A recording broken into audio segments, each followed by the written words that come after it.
Hoje a minha palavra vai ser uma palavra de consolo. E eu queria partilhar com vocês o texto de Marcos capítulo 4, versos 35 a 41. Marcos 4, 35 a 41.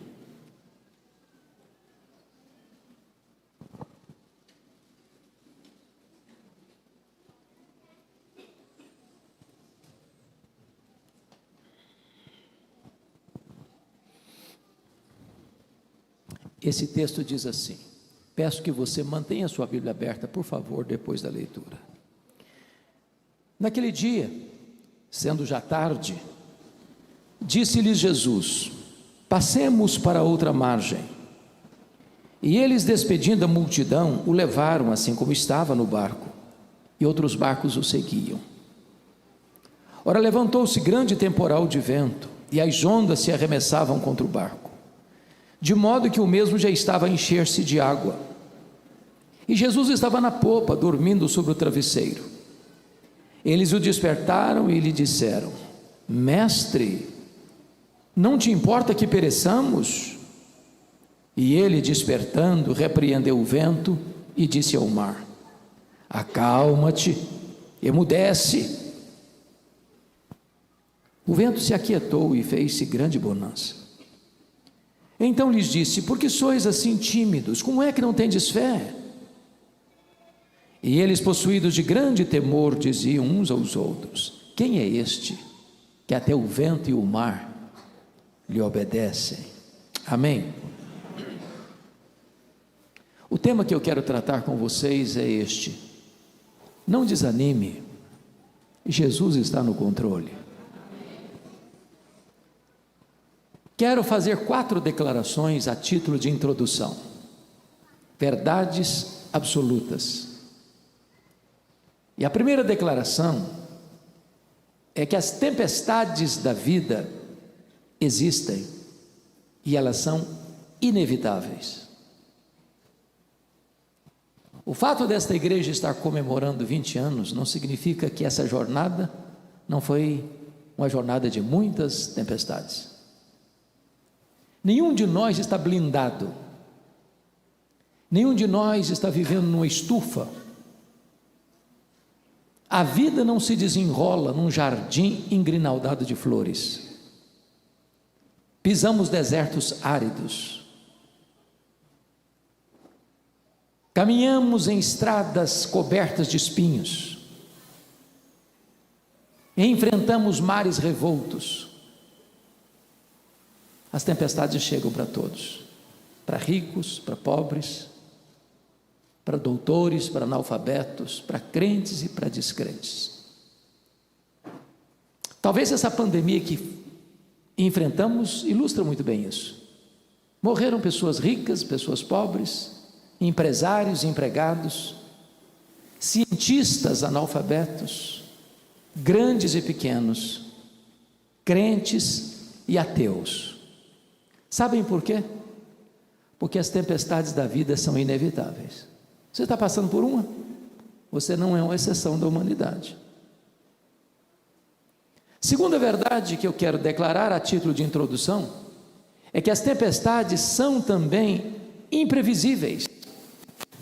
Elas chegam de súbito, quando você não espera. Elas não mandam um aviso prévio. É uma doença súbita, é um acidente grave,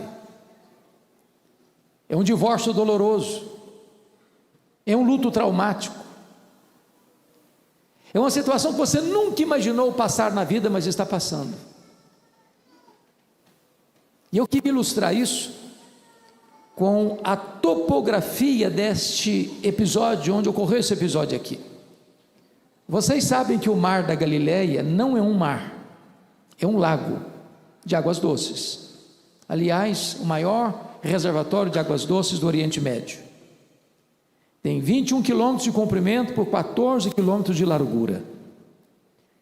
Esse lago, chamado Mar da Galileia, ele fica a 220 metros abaixo do nível do mar Mediterrâneo. Ele é encurralado de montanhas. do lado oriental as montanhas de Golã, onde fica hoje a Síria e parte da Jordânia, e do lado ocidental as montanhas da Galileia. Ali acontece um fenômeno muito curioso. No norte, extremo norte de Israel, não muito distante dali, fica o Monte Hermon. É o pico das bandeiras da região, coberto sempre de gelo o ano todo. Às vezes desce dessa montanha os ventos gelados, encurralados pelas montanhas, batem na superfície do mar da Galileia, e sol a pino começa subitamente uma tempestade de vento. Parece-me que foi isso que aconteceu aqui. Jesus entra no barco, diz para os discípulos: passemos para outra margem, e ele está saindo de Cafarnaum para a região de Gadara, ou a região de Decápolis, a região oriental. É um percurso muito curto, e enquanto caminham chega a tempestade. É assim na vida.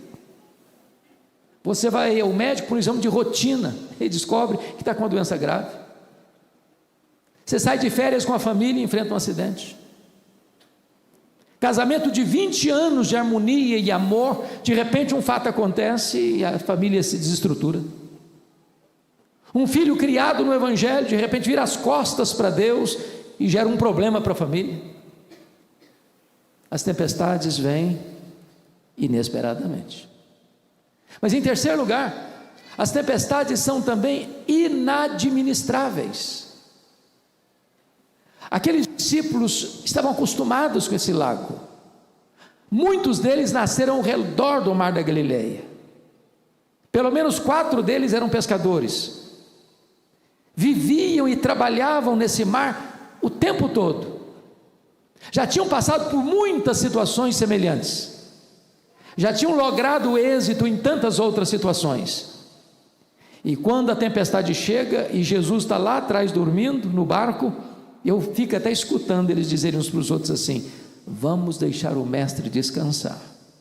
Isso é com a gente. Nós temos conhecimento, nós temos experiência, e eles tentam, mas não conseguem.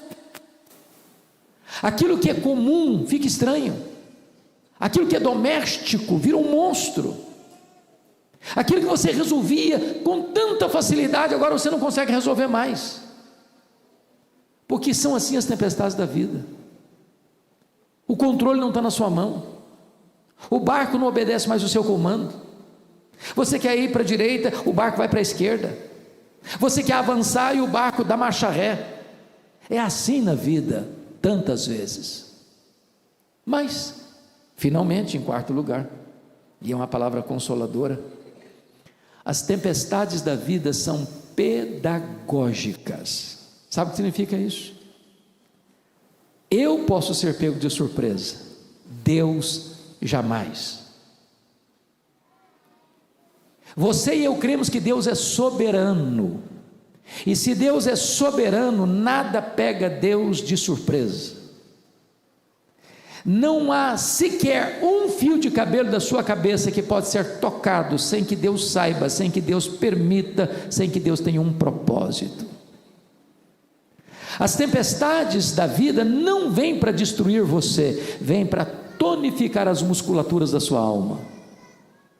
Não vem para levar você ao naufrágio, vem para fortalecer a sua fé. Dito isto, à guisa de introdução, vamos olhar o texto comigo agora.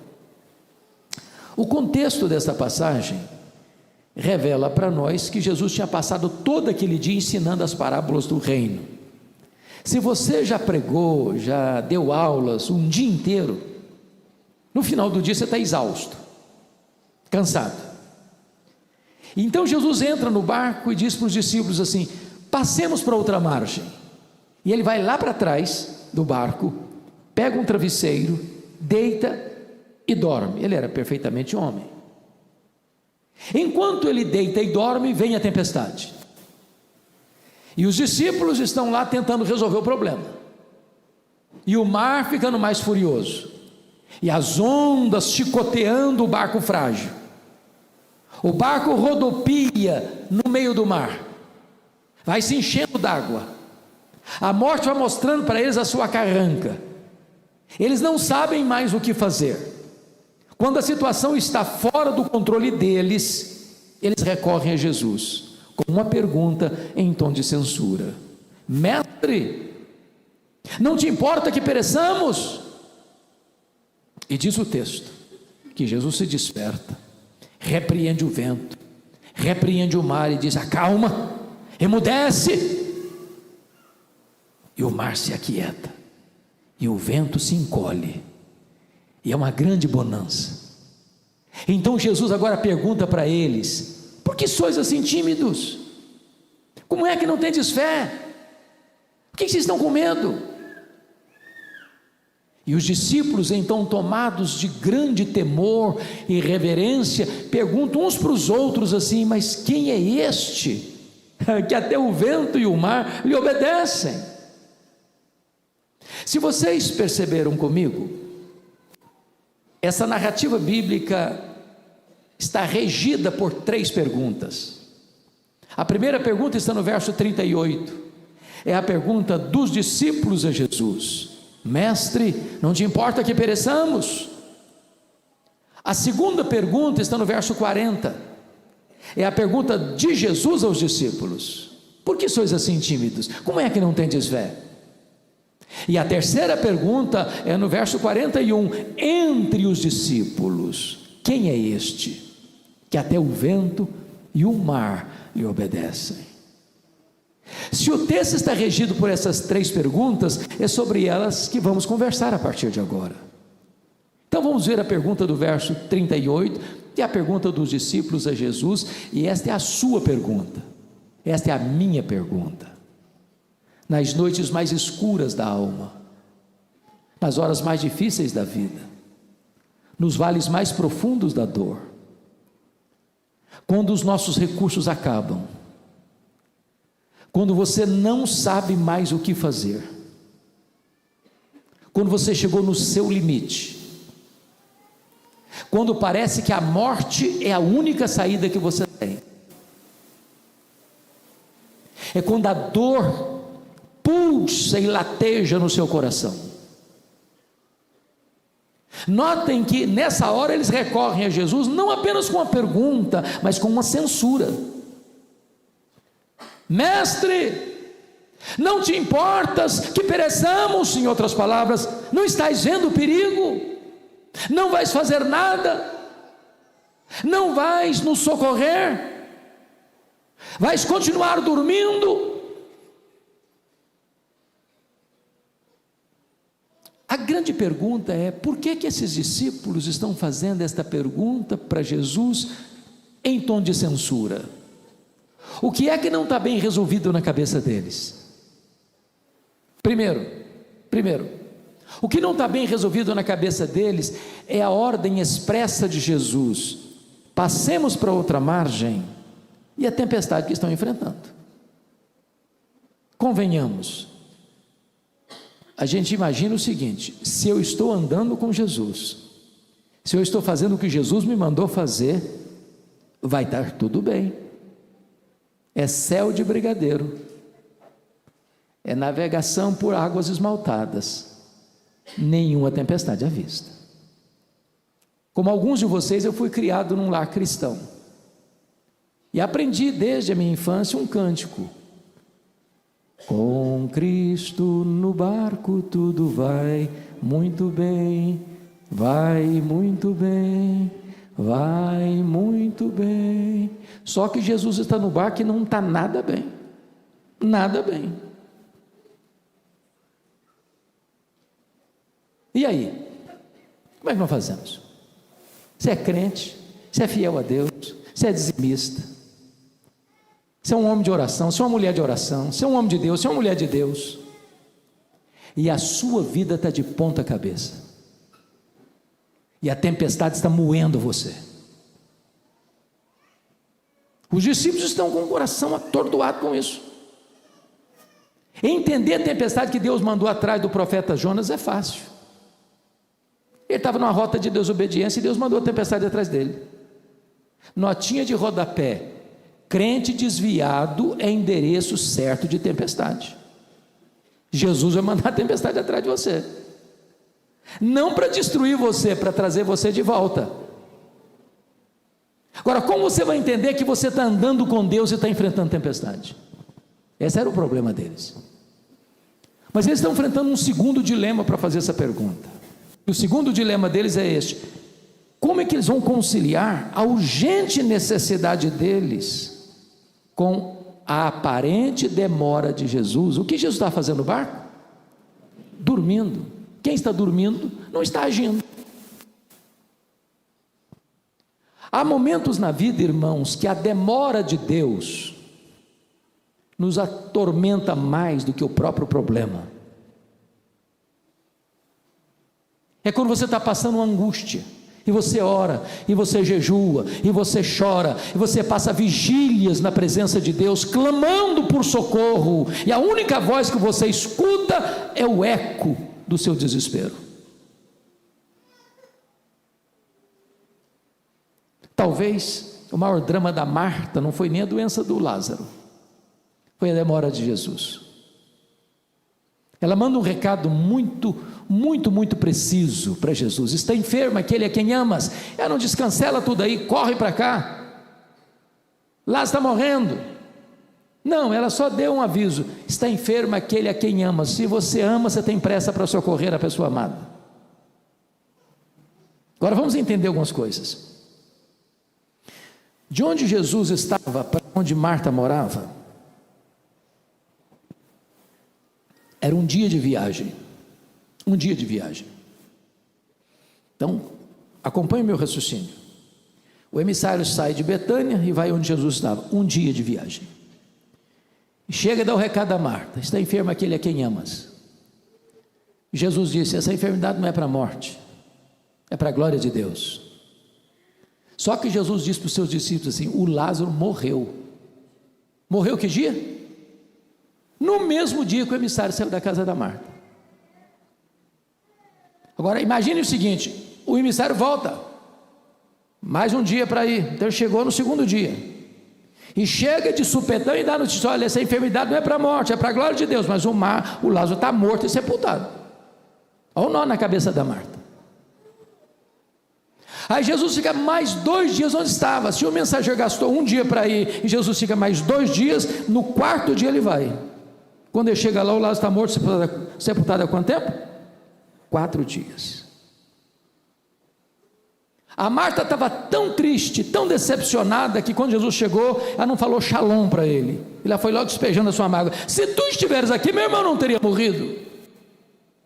Agora é tarde, agora não adianta mais. Conjugou o verbo no passado. Jesus: não, Marta, o teu irmão há de ressurgir. Ela disse: eu sei, eu sou crente, vai ressuscitar no último dia. Conjugou o verbo no futuro. Aí Jesus: não, Marta, eu não fui, eu não serei, eu sou a ressurreição e a vida. Eu não estou chegando atrasado. O tempo de Deus não é o nosso tempo, o relógio de Deus não é o nosso cronos. Por que Jesus esperou até o 4º dia? Porque havia uma crença entre os rabinos judaicos, que até o 3º dia, um morto podia ser ressuscitado, e Deus usando um ser humano para ser o agente desse milagre, como usara outrora Elias, como outrora usara Eliseu, como mais tarde o Senhor usou Paulo e Pedro. Mas a crença deles é que a partir do 4º dia, só o próprio Deus em pessoa podia fazer esse milagre. Jesus espera até o 4º dia, para que a nação de Israel se rendesse a um fato: ele não era apenas um grande homem entre os homens, ele era o próprio Deus entre os homens. O Senhor não chega atrasado, o tempo de Deus não é o nosso, ele sempre vai chegar na hora certa, e se parece que está demorando, é porque está trabalhando e preparando algo maior e melhor para a sua vida. Mas agora diz o texto que Jesus se desperta, e diz a Bíblia que ele repreende o vento, como se o vento fosse uma personalidade. Ele repreende o mar, como se o mar fosse uma pessoa. Acalma, emudece, e o vento se encolhe, o mar recua, Sabe por quê, irmãos? O universo inteiro escuta a voz de Jesus. A Bíblia diz que a voz dele é poderosa. A voz dele despede chamas de fogo, a voz dele faz tremer o deserto, a voz dele despedaça os cedros do Líbano, a voz dele pode calar fundo na sua alma nesta noite, a voz dele encontra ouvidos em todo o universo. Ele dá uma ordem, o sol para, ele dá uma ordem, as estrelas aparecem, ele dá uma ordem e a Bíblia diz que uma mula profetiza, ele dá uma ordem, um verme corta uma planta, ele dá uma ordem, os demônios têm que bater em retirada, ele dá uma ordem, os anjos saem para obedecer a sua voz. A sua voz é poderosa, e ele está aqui nesta noite. Agora é Jesus quem pergunta para os discípulos, no versículo 40, e ele pergunta assim: por que vocês estão com medo? Como é que vocês não têm fé? Agora só um pouquinho, transporte-se para o mesmo local, para o mesmo tempo, para a mesma circunstância. Se você estivesse lá, você estaria com medo? Irmãos amados, eu só fiz um cruzeiro grande, navio grande na vida. Eu fiz vários cruzeiros, navios pequenos, mas em cruzeiro grande eu só fiz um. Saiu de Santos para as praias do interior do Rio de Janeiro, e eu prometi para mim, pastor, nunca mais fazer outro cruzeiro na vida. Foi horrível, foi traumático, ondas de 5 metros, todo mundo no navio ficou naseado, todo mundo, era um congresso a bordo, as pessoas iam sair para jantar, e saíam cambaleando pelos corredores, não chegavam no restaurante e voltavam vomitando pelo corredor, era um desespero. No dia que nós saímos para retornar, sabendo eu que tinha 8 horas pela frente, eu já não suportava o enjoo na saída, na partida. Eu fiz uma oração para Deus: oh meu Deus, ou eu durmo ou eu morro, eu não aguento isso. Agora já imaginou um barquinho pequenininho, de noite, o barquinho sendo moído pelas ondas, sovado de um lado para o outro, o barco se enchendo d'água, os discípulos apavorados, porque a morte está mostrando presa a sua carranca, e Jesus pergunta assim: por que vocês estão com medo? Como é que vocês não têm fé? A grande pergunta é: por que aqueles discípulos deviam ter fé e não medo? E eu vou lhes dar 4 razões. Primeiro, eles deviam ter fé e não medo por causa da promessa de Jesus do verso 35: passemos para outra margem. Se Jesus disse passemos para outra margem, qual era o destino deles? A outra margem. Então, eu vou fazer uma declaração aqui agora. Se vocês esquecerem todo o sermão, mas lembrarem desta declaração, já me dou por satisfeito nesta noite. E a declaração é esta: promessa de Deus e realidade são a mesma coisa. Se Deus prometeu, Ele é fiel para cumprir. Deus é o avalista da sua própria palavra. Nenhuma das promessas de Deus cai por terra. Em todas as promessas de Deus nós temos o sim e nós temos o amém. Então você não tem que duvidar, você tem que crer. Você não tem que ter medo, você tem que crer. Agora é preciso conhecer as promessas de Deus. Então comece a ler a sua Bíblia, comece a estudar a sua Bíblia, comece a examinar as Escrituras, e começa a extrair como néctar para a sua alma as deliciosas promessas de Deus. Segundo lugar, por que deviam ter fé e não medo? Eles deviam ter fé e não medo, em segundo lugar, por causa da presença de Jesus. Jesus estava onde? Dentro do barco. E quem é Jesus? É o Criador do vento, é o Criador do mar, é o Criador da terra, é o Criador do céu, é o Criador do universo. Em outras palavras, a criatura não pode vencer o Criador. Agora entendamos uma coisa. Eu disse no começo que Jesus estava no barco e não estava nada bem. Quando Jesus está no barco, pode ter tempestade? Pode. Irmãos, crente não tem uma vida sem problemas, não. Jesus nunca prometeu isso para você e para mim. No mundo tereis aflições. Então tem luta sim, tem choro sim, tem dor sim, tem vale sim. Agora, se Jesus está no barco, não tem naufrágio. Se Jesus está no barco, seu destino é o porto seguro. A Bíblia diz lá no Salmo 84 que nós vamos indo de força em força, e cada um de nós comparecerá diante de Deus em Sião.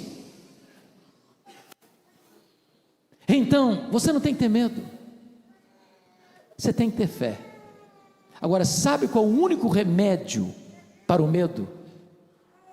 Não é que você é forte, não é porque você é presbiteriano, não é porque você é calvinista, não é porque você é arminiano, não é porque você é isso, é porque você é aquilo, não é porque você tem dinheiro, não é porque você tem saúde. O único antídoto para o medo é a presença de Jesus. Ainda que eu ande pelo vale da sombra da morte, eu não temerei mal nenhum, porque tu estás comigo. Se Jesus está com você, você precisa ter medo, você precisa ter fé. Terceiro, por que eles deviam ter fé e não medo? Primeiro, por causa da promessa. Segundo, por causa da presença. Terceiro, por causa da paz de Jesus. O que Jesus está fazendo no barco? Dormindo. Pergunta: ele sabia que a tempestade viria? É óbvio que sim. E se sabia, por que dormiu? Porque sabia que estava tudo sob controle.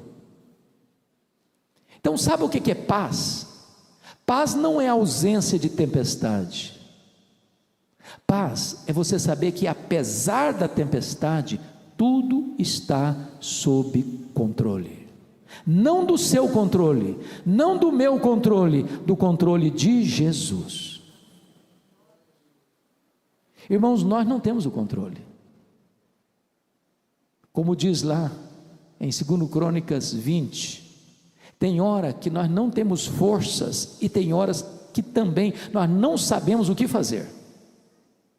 Mas quando nós não temos forças e não sabemos o que fazer, os nossos olhos podem estar em Deus. E quando os nossos olhos estão em Deus, e quando você experimenta a paz de Deus, então as vitórias chegam, as batalhas são vencidas, a morte é derrotada, o diabo é vencido, e a vitória começa a raiar na nossa história e na nossa vida. Por que deviam ter fé e não medo? Em primeiro lugar, por causa da promessa. Em segundo lugar, por causa da presença. Em terceiro lugar, por causa da paz de Jesus. Quarto lugar, por causa do poder de Jesus. É muito curioso que Marcos reúna ao redor desta passagem outros episódios que retratam o poder de Jesus. Por exemplo, aqui ele tem poder sobre a natureza. Vemos terremotos, maremotos, tsunamis, vulcões, furacões. Os estudiosos dizem que a natureza está em fúria. Mas se você ler o livro de Apocalipse e começar a observar as trombetas de Deus, que são os juízos parciais de Deus a um mundo perverso, você vai ver que quando essas trombetas tocam, elas atingem o mar, elas atingem os rios, elas atingem a terra, elas atingem os astros, elas atingem os homens. A natureza não age independente do Criador, a natureza está sob o controle do Criador. A natureza é uma voz do Criador, é um outdoor do Criador, é uma trombeta do Criador. A natureza está chamando os homens ao arrependimento enquanto é tempo, e Ele tem o controle da natureza. Ele manda no sol, Ele manda nas estrelas, Ele manda no vento, Ele manda no mar, Ele manda na terra, Ele manda no céu, Ele manda nos anjos, Ele manda nos demônios, Ele manda em você, Ele manda em mim. Ele é o soberano do universo e Ele tem as rédeas do universo em suas poderosas mãos. Mas, diz o texto, que eles desembarcam do outro lado, do lado oriental do lago, numa região gentílica, que a Bíblia chama de Decápolis. A palavra Decápolis é uma palavra grega que significa 10 cidades. Gadara era uma dessas cidades, e é um despenhadeiro. Você chega lá e olha para as montanhas de Golã, é um despenhadeiro, e nesse despenhadeiro tinha um cemitério, e tudo que você não espera ver de noite dentro de um cemitério é gente viva. Pois lá tinha um homem vivo, nu, violento, ferindo-se com pedras, gritando de noite e de dia, possesso de 6.000 demônios, uma legião. Legião é uma corporação romana de 6.000 soldados, a mais temida máquina de guerra e destruição do Império Romano. Dentro de um único homem tinha demônios suficientes para matarem 2.000 porcos. E Jesus, depois de uma tempestade de noite, faz essa viagem para essa região com um único propósito: libertar um homem foragido da lei. Botava uma algema nele, ele quebrava as algemas. Um homem enjeitado da família, um homem enjeitado da sociedade, um pária humana, que não tinha mais espaço entre os vivos, morava entre os mortos. E eu quero dizer para vocês que não tem lata de lixo no reino de Deus. Não tem vida irrecuperável para Deus, não tem pecado que Deus não possa perdoar, não tem culpa tão grave que o sangue do Cordeiro não possa resolver. O Senhor Jesus vai ao encontro desse homem para curá-lo, para libertá-lo, para salvá-lo e para enviá-lo como missionário à sua terra. Sabe por quê? Porque Jesus tem poder sobre a natureza e Jesus tem poder sobre os demônios. Jesus manda no céu, Jesus manda na terra, Jesus manda no inferno. Quem tem as chaves da morte e do inferno não é o diabo, é o Senhor Jesus Cristo. Mas quando ele retorna para a sua cidade, para Cafarnaum, já tem uma multidão à espera dele, e lá tem um pai muito aflito, e esse homem é um homem conhecido na cidade, é o chefe da sinagoga, é o Jairo, tem uma filha única de 12 anos que está morrendo.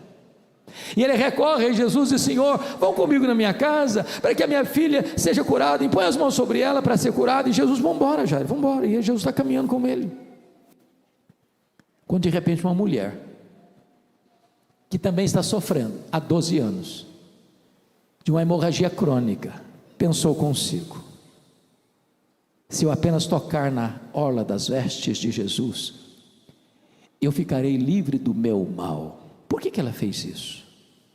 Sabem por quê? Porque ela não podia viver ou estar no meio da multidão.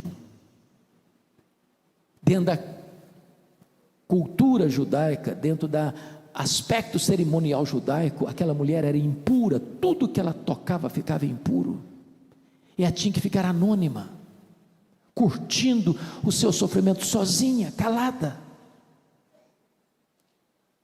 O que é maravilhoso é que, embora a cultura dizia que quando o impuro tocava o puro ficava impuro, o impuro toca o puro, e em vez do puro ficar impuro, é o puro que purifica o impuro.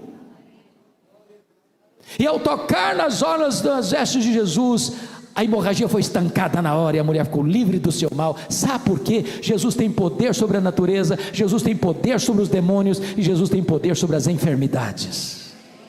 A última palavra não é da medicina, a última palavra é do Senhor Jesus Cristo. Enquanto Jesus está atendendo aquela mulher, chega o emissário da casa de Jairo e diz assim: não incomodes mais o mestre, a tua filha acabou de morrer. Eu acho que o mundo desabou na cabeça do Jairo. E Jesus olhou para ele com compaixão e disse: ô Jairo, fica com medo não, crê somente. E quando Jesus chega naquela casa, lá estavam as carpideiras, lá estava o coral da morte, lá estava a sinfonia do gemido, lá estava a orquestra do choro, e de repente entra o solo da ressurreição, e Jesus entra no quarto e bota a mão na menina morta e diz: Talita cumi, menina, eu te ordeno, levanta-te. E a morte solta as garras dela, e a menina ressuscita. Sabe por quê? Jesus tem poder sobre a natureza, Jesus tem poder sobre os demônios, Jesus tem poder sobre as enfermidades, e Jesus tem poder sobre a morte. Ele entrou nas entranhas da morte, arrancou o aguilhão da morte, matou a morte e ressuscitou, inaugurando a imortalidade. Ele é a ressurreição e a vida, e aquele que vive e crê nele não morrerá eternamente. Louvado seja o seu nome. Mas agora, irmãos, vem a última pergunta do texto, verso 41. Se a primeira pergunta é a pergunta dos discípulos a Jesus, se a segunda pergunta é a pergunta de Jesus aos discípulos, a terceira pergunta é a pergunta entre os discípulos. E a pergunta é esta: quem é este, que até o vento e o mar lhe obedecem? E essa é uma pergunta emblemática, que toda a Bíblia responde: quem é este? Hoje nós poderíamos responder esta pergunta e dizer assim: este é aquele que juntamente com o Pai e com o Espírito Santo, antes da fundação do mundo, reunido no conselho da Trindade, traçou um plano perfeito, que não pode ser frustrado, incluindo a sua vida, a minha vida, a nossa vida. Quem é este? Este é o Criador do universo, porque a Bíblia diz que todas as coisas foram feitas por intermédio dele, e sem ele nada do que foi feito se fez, as coisas visíveis e as invisíveis. Sem matéria pré-existente, ele chamou à existência o universo, que tem mais de 93 bilhões de anos-luz de diâmetro.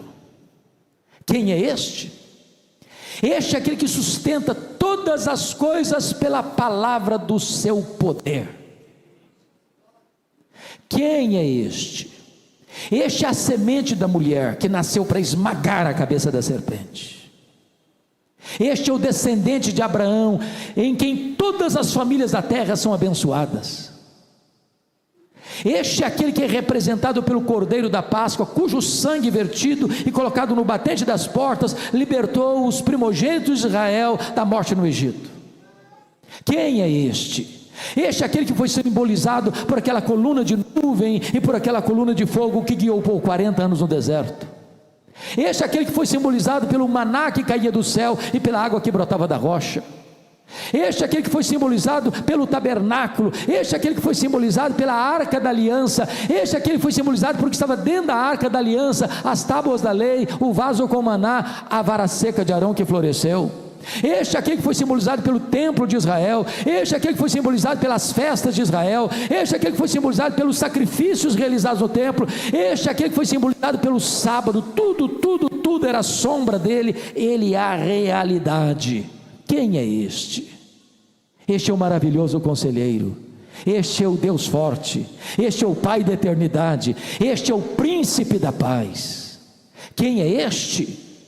Este é o sol da justiça e a brilhante estrela da manhã.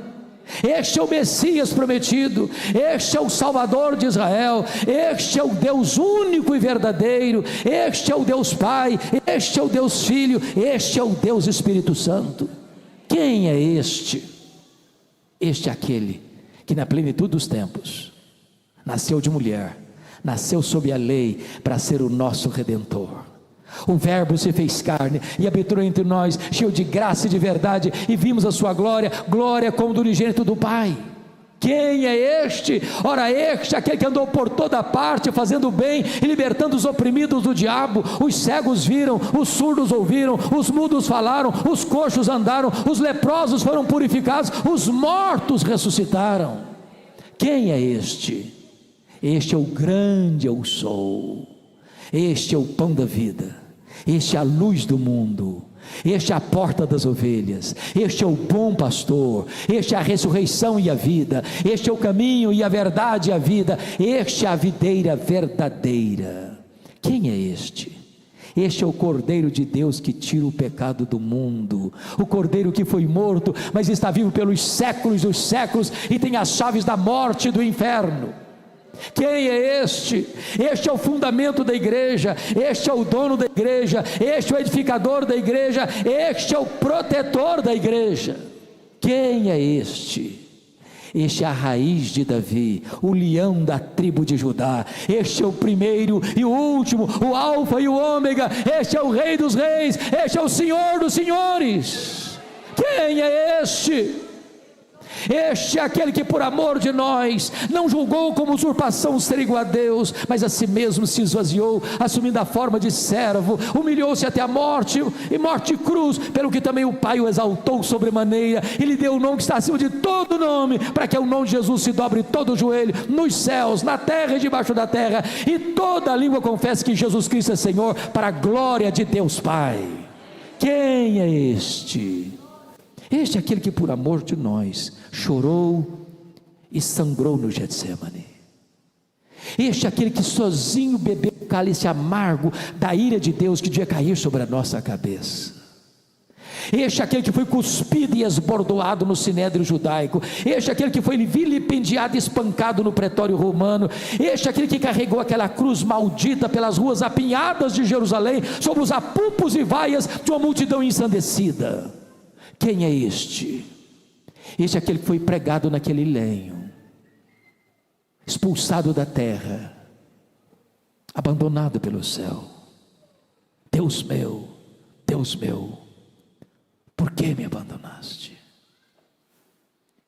Este é aquele que morreu por nós, morreu pelos nossos pecados, foi sepultado e ressuscitou para nossa justificação. Quem é este? Este é aquele que voltou para o céu. Este é aquele que derramou o Espírito Santo sobre a igreja. Este é aquele que está sentado no trono como grande sumo sacerdote, como nosso advogado justo, que intercede por nós junto à destra de Deus. Quem é este? Este é o Rei dos reis, o Senhor dos senhores, que tem as rédeas da história em suas mãos, que levanta reis, que abate reis, que levanta reinos, que abate reinos. Este é aquele que conduz a nossa vida em triunfo. Quem é este? Este é aquele que vai voltar pessoalmente, visivelmente, audivelmente, repentinamente, inesperadamente, inescapavelmente, gloriosamente, vitoriosamente, para buscar a sua noiva, a sua igreja. Quem é este? Este é o juiz de vivos e de mortos, que vai assentar-se no trono e vai julgar as nações, e vai dizer aos que estiverem à sua esquerda: apartai-vos de mim, malditos, preparados para o fogo eterno, preparados para o diabo, para o fogo eterno, preparados para o diabo e seus anjos. Mas ele vai dizer aos que estiverem à sua direita: vinde, benditos de meu Pai, entrem na posse do reino que vos está preparado desde a fundação do mundo. Quem é este? Este é aquele que vai enxugar dos nossos olhos toda lágrima. Este é aquele que vai tirar toda a dor da nossa história. Este é aquele com quem você e eu reinaremos para sempre e sempre. Este é aquele a quem serviremos por toda a eternidade. Este é a nossa alegria, este é a nossa paz, este é a nossa justiça, este é a nossa herança, este é a nossa recompensa, este é a razão da nossa vida, este é o motivo dessa igreja existir, este é o conteúdo da pregação desta igreja, este é a quem adoramos, este é a quem servimos, este é a quem tributamos toda a honra, toda a glória e todo o louvor, hoje e eternamente. Este é o nosso glorioso Redentor. Este é o amado da nossa alma, que diz para você: você não precisa ter medo, você precisa ter fé. Que Ele nos abençoe, em nome de Jesus.